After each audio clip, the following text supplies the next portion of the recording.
The summer sun beat down mercilessly on the Nebraska prairie as Abigail Ellis watched the barefoot boy stumbling through the cornfield, his small figure silhouetted against the golden horizon, his feet leaving dusty prints in the dry soil between the rows. It wasn't right, she thought, not in 1874, not when she had a perfectly good pair of shoes sitting unused in her father's general store.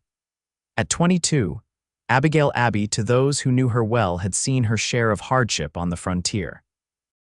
Orphaned at 17 and left to run her father's store after the influenza took both her parents, she understood what it meant to struggle. But something about seeing that boy, no more than 10 years old, working the fields without even basic protection for his feet stirred something profound within her. "I don't understand why Kincaid Rawlins won't buy proper shoes for his son, Mrs. Holloway commented as she selected fabric from Abby's counter. "That man has money enough for whiskey at Bolton's saloon every Saturday night." Abby folded the customer's purchase carefully. "Perhaps he has his reasons." "Reasons," Mrs. Holloway scoffed. "The only reason is his stubborn pride. Ever since his wife Sarah died bringing that boy into the world, he's been half a man. Won't accept help from anyone, not even for little Thomas." Abby had seen Kincaid Rawlins only a handful of times since he'd moved to their small Nebraska town 3 years ago. He kept to himself, working his land with fierce determination, rarely coming into town except for absolute necessities. Tall and broad-shouldered with a face weathered beyond his 32 years, he inspired equal parts intimidation and curiosity among the townspeople. "Those Rawlins men need a woman's touch," Mrs. Holloway continued, oblivious to Abby's distraction. "That's what everyone says." After Mrs. Holloway left, Abby found herself drawn to the shelf where a pair of sturdy boys' shoes had sat unsold for months. They were well made, leather with strong soles that would protect young feet from sharp rocks and thorns. Before she could reconsider, she wrapped them in brown paper and tucked them under her arm. "I'll be back before supper, Harriet," she called to her assistant. "Mind the store." The Rawlins farm lay 3 miles outside town, a modest homestead carved from the prairie with stubborn determination. As Abby approached on her father's old mare, she could see the fields where corn grew in neat rows, testament to hard work despite the drought that had plagued their region that summer. The farmhouse itself was simple but solid, a 2-story structure with a porch that wrapped around one side.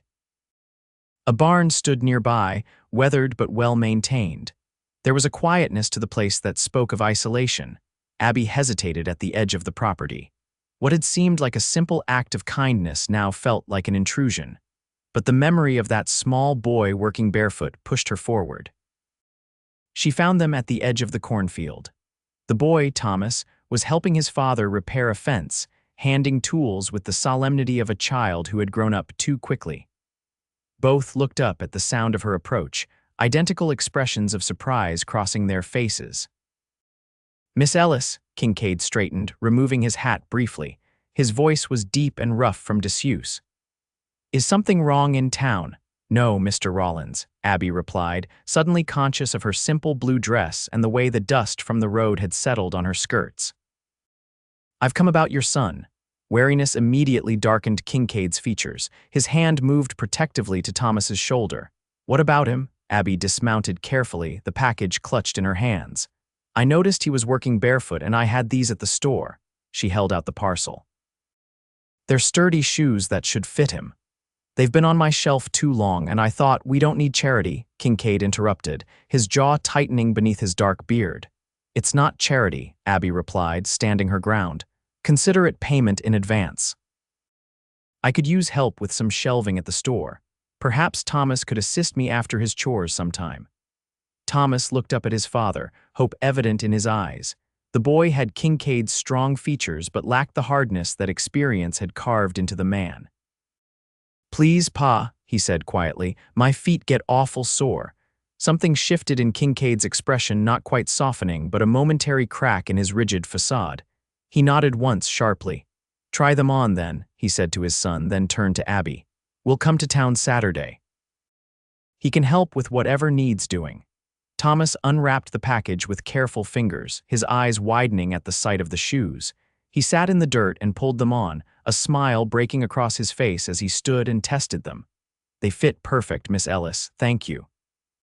His excitement was palpable, and for a moment he looked like what he was, a child, not just a small farmhand. "You're welcome, Thomas." Abby smiled, then glanced at Kincaid, whose expression had grown unreadable again. "We've work to finish," he said, the dismissal clear in his tone. But as Abby turned to leave, he added, "Saturday, then." "Saturday," she confirmed. As she rode back to town, Abby couldn't help but wonder about the man and boy she'd left behind. There was a story there, one of loss and pride and struggle, that intrigued her more than she cared to admit.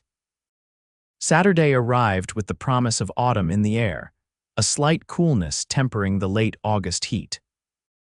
Abby had spent the morning organizing the new shipment of goods that had arrived on yesterday's train from Omaha, but her mind kept wandering to whether Kincaid Rawlins would actually appear with his son. The bell above the door jingled just after noon, and there they stood, Kincaid in clean but well-worn clothes, his son beside him in the new shoes polished to a shine. "Mr. Rawlins, Thomas," Abby smiled. "Thank you for coming." "Pa says I'm to do whatever work you need," Thomas said eagerly. Kincaid cleared his throat. "I'll be back in 2 hours. Need to speak with Jensen about seed for next season." His eyes met Abby's briefly. "He'll work hard." After he left, Abby showed Thomas the shelves that needed reorganizing. The boy worked diligently, carefully arranging canned goods and dry goods according to her instructions.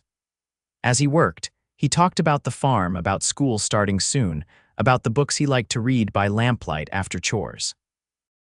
"Pa doesn't say much," Thomas confided, "but he reads to me sometimes, from Ma's books." "Your mother liked to read?" Abby asked gently. Thomas nodded.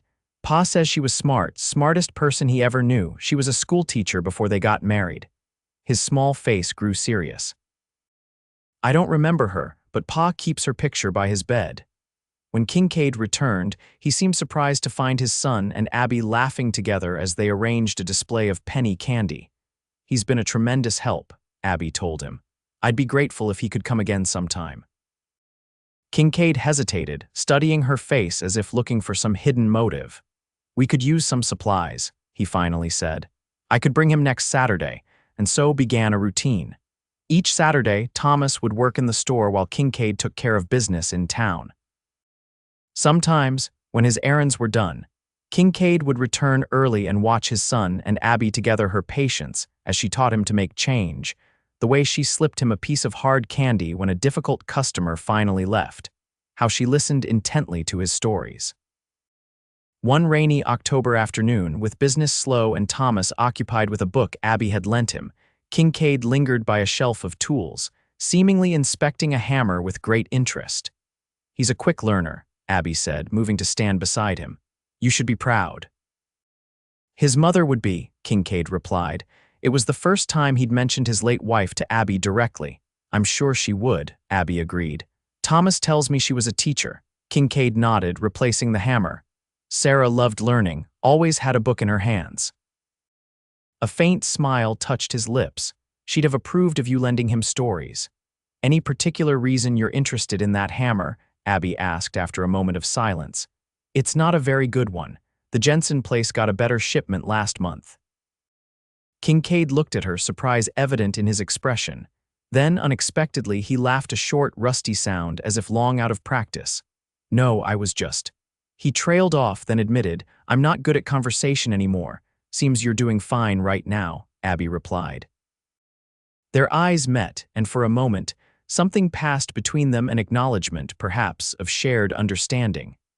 Then Thomas called from across the store, breaking the moment.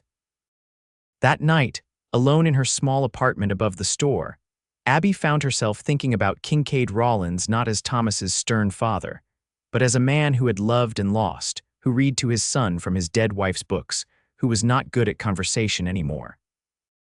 Winter settled over the prairie with brutal efficiency. The first snow fell in November, transforming the landscape into a vast white expanse that made the 3-mile journey between town and the Rawlins farm treacherous. Still, every Saturday, Kincaid and Thomas arrived, their breaths forming clouds in the cold air as they stamped snow from their boots on the store's threshold. "You shouldn't have come in this weather," Abby told them one particularly bitter morning as Thomas warmed his hands by the stove. "The roads are dangerous. Thomas was worried you'd think we weren't coming," Kincaid explained, unwinding his scarf. "Said he promised to help with the Christmas inventory, and I've been practicing my numbers," Thomas added eagerly. "Show her, Pa." From his pocket, Kincaid produced a small slate. On it, Thomas had carefully written addition and subtraction problems, their solutions neatly calculated. "We work on it evenings," Kincaid said, a hint of pride in his voice. "He's quick with figures." "Quicker than his father," Abby observed with a smile. "I've seen how long it takes you to count change, Mr. Rawlins." To her surprise, Kincaid's weathered face flushed slightly. "Never had much schooling," he admitted. "Sarah tried to teach me, but—" He shrugged, embarrassed. "Perhaps you should join these lessons," Abby suggested impulsively. "I could teach you both." The offer hung in the air between them. Thomas looked up eagerly, but Kincaid's expression closed like a shutter. "Got too much to do on the farm," he said shortly, then turned to his son. "I'll be at the feed store. Mind Miss Ellis." After he left, Thomas sighed. "Pa doesn't like asking for help, says a man should stand on his own 2 feet.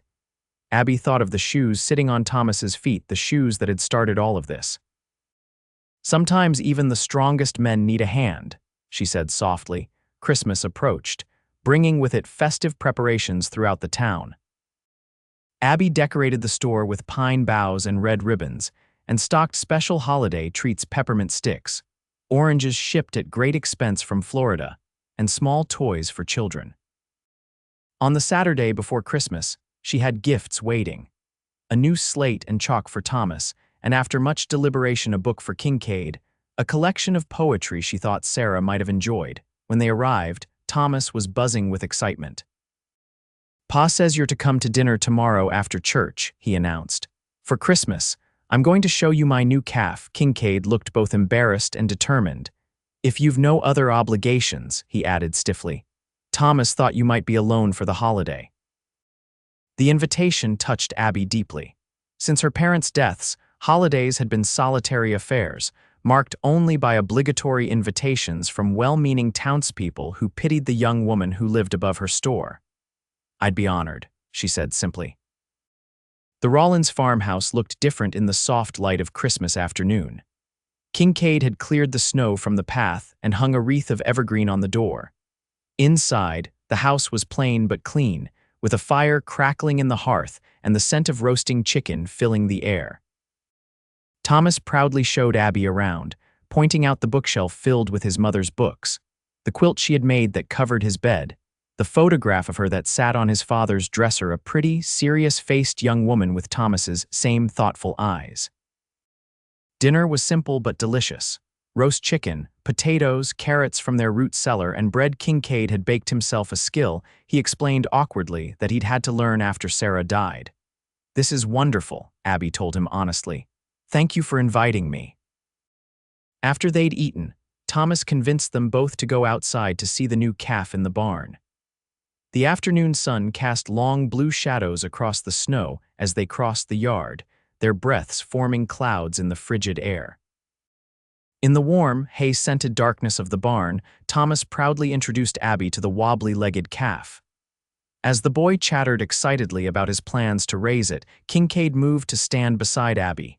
"He's different with you," he said quietly. "Lighter, more like a boy should be." "He's a remarkable child," Abby replied. "You've done well with him." Kincaid shook his head. "I've done what I could, but it's not enough. A boy needs more than just survival. Sarah would have known how to nurture his mind, his spirit." He looked directly at Abby, his expression more open than she'd ever seen it. "You've given him that. The books, the learning, the kindness. You've given him a home, security, love," Abby countered. "Those are the foundations everything else is built on." Their conversation was interrupted when Thomas called them over to see the calf attempting to stand. As they watched together, Kincaid's hand brushed against Abby's the briefest touch, but enough to send warmth flooding through her despite the winter chill.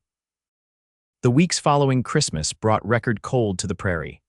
Blizzards howled across the plains, forcing everyone to hunker down for days at a time. For 3 Saturdays, the Rawlins couldn't make it to town, and Abby found herself missing their presence with an intensity that surprised her. When they finally appeared in early February, Thomas rushed to her with a bundle of papers. "I've been practicing my letters," he announced proudly, "and Pa helped me with the arithmetic." Kincaid stood in the doorway, looking thinner and more tired than when she'd last seen him. "Been a hard winter," he explained. "Lost some livestock in the last storm." That evening, after closing the store, Abby made a decision. She packed a basket with supplies: coffee, sugar, some canned goods, and a fresh loaf of bread she'd baked that morning, and arranged with the livery stable to take her to the Rawlins farm the next day. Sunday dawned clear and cold. The driver left Abby at the edge of the Rawlins property with a promise to return in 2 hours. As she made her way toward the house, basket in hand, she saw Kincaid in the barnyard, chopping wood with methodical strokes. He looked up at her approach, surprise and something else, pleasure perhaps, crossing his face. "Miss Ellis," he said, setting down his axe, "is everything all right?" "Everything's fine," she assured him. "I brought some supplies. I thought you might need them after such a difficult month." For a moment, she feared his pride would make him refuse, but instead he nodded. "That's kind of you. Thomas will be glad to see you. He's inside with his lessons." Thomas was indeed delighted by the unexpected visit. While he showed Abby his progress with writing, Kincaid made coffee and cut slices of Abby's bread, spreading them with precious apple preserves he'd been saving for a special occasion. "The spring planting will be difficult if this weather continues," Kincaid said as they sat at the kitchen table. "But we've weathered worse." "The whole town has been struggling," Abby agreed, "but Mr. Jensen at the bank says he's willing to extend credit to farmers who need it for seed." Kincaid's expression hardened. "I don't take loans." "It's not charity," Abby said, echoing the words she'd used months before about the shoes. "It's an investment in the future." "My future is my concern," he replied, though without the edge his voice might once have carried. Thomas looked between them, then tactfully announced he needed to check on his calf. After he'd gone, silence settled over the kitchen. "I've offended you," Abby said finally. "I apologize." Kincaid sighed, running a hand through his dark hair. "No, I'm the one who should apologize. You've shown nothing but kindness to Thomas, to both of us, and I repay you with stubbornness." "You're protecting what you've built," Abby said softly. "I understand that." "Do you?" Kincaid looked at her intently. "When Sarah died, I promised myself I'd never depend on anyone again. That Thomas and I would make our own way no matter what." "And you have," Abby pointed out. "But no one can stand entirely alone, Mr. Rawlins, not even you." "Kincaid," he said suddenly. "My name is Kincaid." "Kincaid," she repeated, the name feeling intimate on her tongue. "And I'm Abby."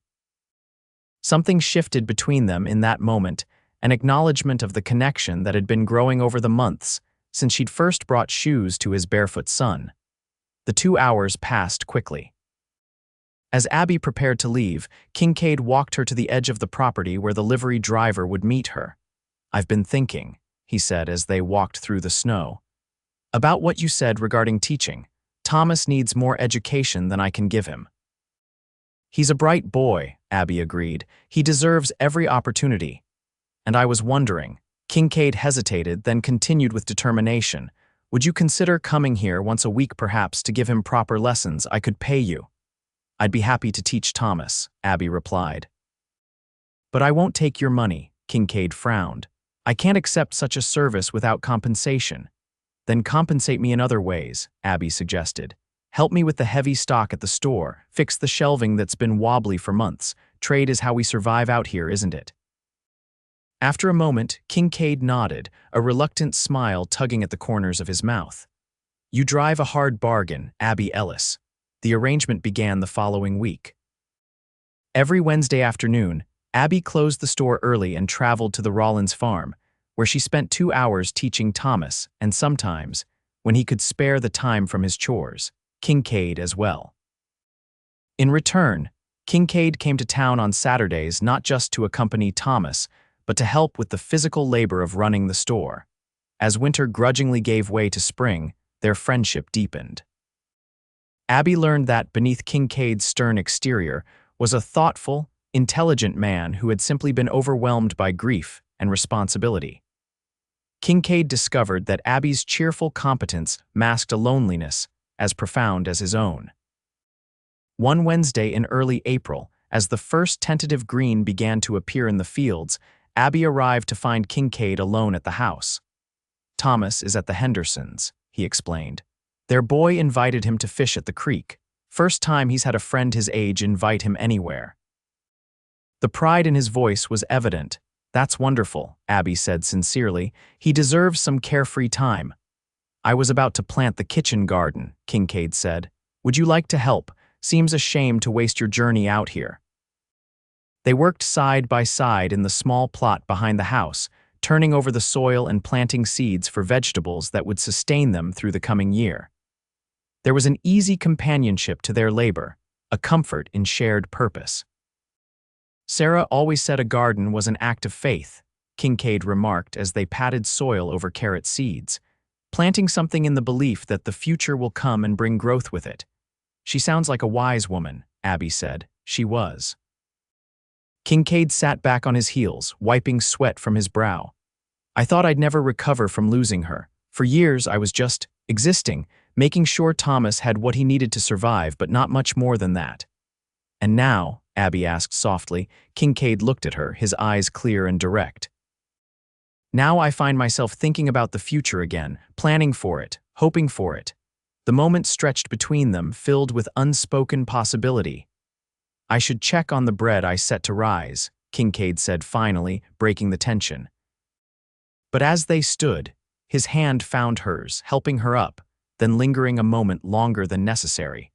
By May, the changes in the Rawlins household were evident to anyone who cared to notice. Thomas attended school regularly now, his quick mind and newfound confidence making him a favorite with his teacher. Kincaid had expanded his fields, taking the loan from the bank that he'd once refused, investing in his farm's future. And every Saturday, without fail, he arrived at Abby's store not just to work, but to talk with her about books they'd both read, about Thomas's progress, about plans for the coming seasons. The town noticed. Whispers circulated about the young storekeeper and the once reclusive farmer. Some were skeptical, remembering Kincaid's years of standoffish behavior. Others, particularly those who had worried about Abby living alone since her parents' deaths, were cautiously approving. "He's a changed man," Mrs. Holloway commented one afternoon as Abby wrapped her purchases. "And it's obvious why." Abby felt heat rise in her cheeks. "Mr. Rawlins has simply decided to engage more with the community, for Thomas's sake." "For Thomas's sake," Mrs. Holloway repeated with a knowing smile. "Of course." The following Saturday, Kincaid arrived without Thomas, who had been invited to a schoolmate's home for the day. "I thought I'd still come help," he explained. "That back room needs organizing and you've been putting it off."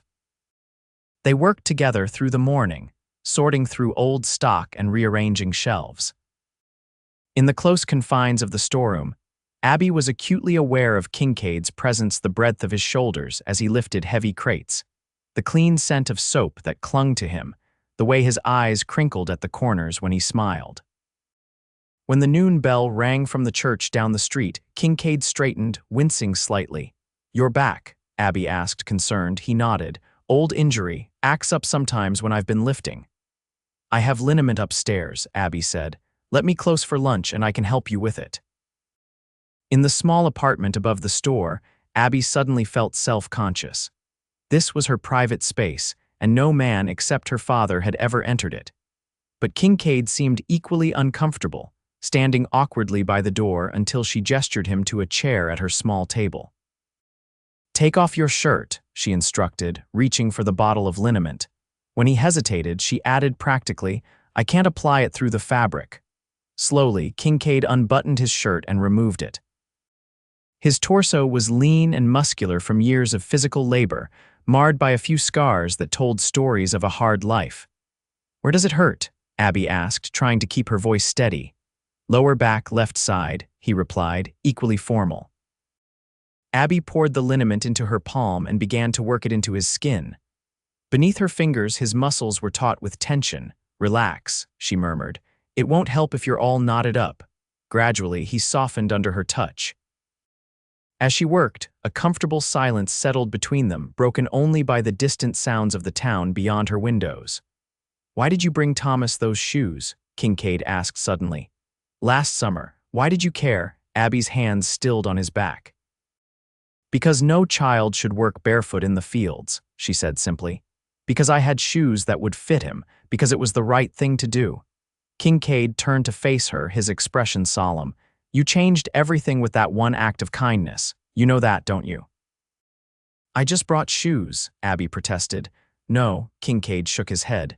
"You brought hope, to a boy who needed it, to a man who'd forgotten what it felt like." Their eyes met, and this time neither looked away.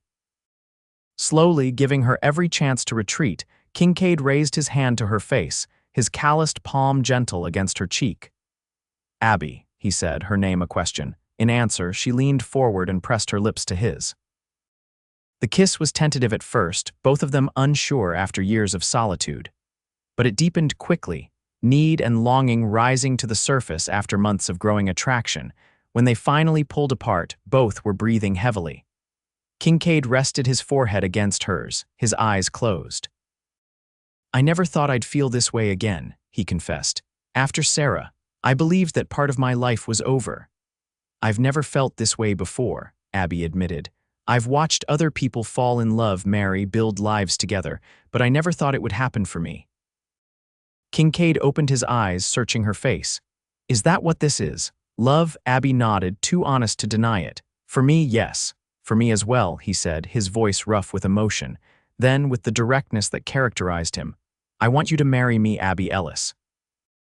I want you to help me raise Thomas. I want us to build a life together." "Are you certain?" Abby asked. "This is happening so quickly." Kincaid smiled, the expression transforming his face. "Nothing about this has been quick. We've been moving toward each other since the day you brought my son a pair of shoes." Their wedding took place in June, with the prairie in full bloom around them. Thomas stood proudly beside his father, wearing new shoes Abby had specially ordered from Omaha. The entire town turned out, as much from curiosity as celebration, to see the union of the once reclusive farmer and the storekeeper who had transformed him. That evening, as they sat on the porch of what was now their home, watching Thomas chase fireflies in the gathering dusk, Kincaid took Abby's hand in his. "I want to show you something," he said, leading her into the house and up to the bedroom that was now theirs. From a drawer, he withdrew a small wooden box. Inside, nestled on a piece of faded velvet, lay a simple gold locket. "It was Sarah's," he explained. "Her mother gave it to her on our wedding day. She always said it should go to the woman who would help raise her son if she couldn't." Gently, he placed it around Abby's neck. "She would have chosen you," he said softly. "A woman who would bring shoes to a barefoot child, who would teach him to read and write, who would give him the mother's love he deserved." Tears filled Abby's eyes. "I'll try to be worthy of both your trust," she promised. "You already are," Kincaid assured her, drawing her into his arms. From the yard, they could hear Thomas calling for them to come see the stars that were beginning to appear in the darkening sky. Hand in hand, they went to join him. Stepping together into the future, they would build a future that had begun with a pair of shoes and the courage to deliver them personally to a barefoot boy working in the fields.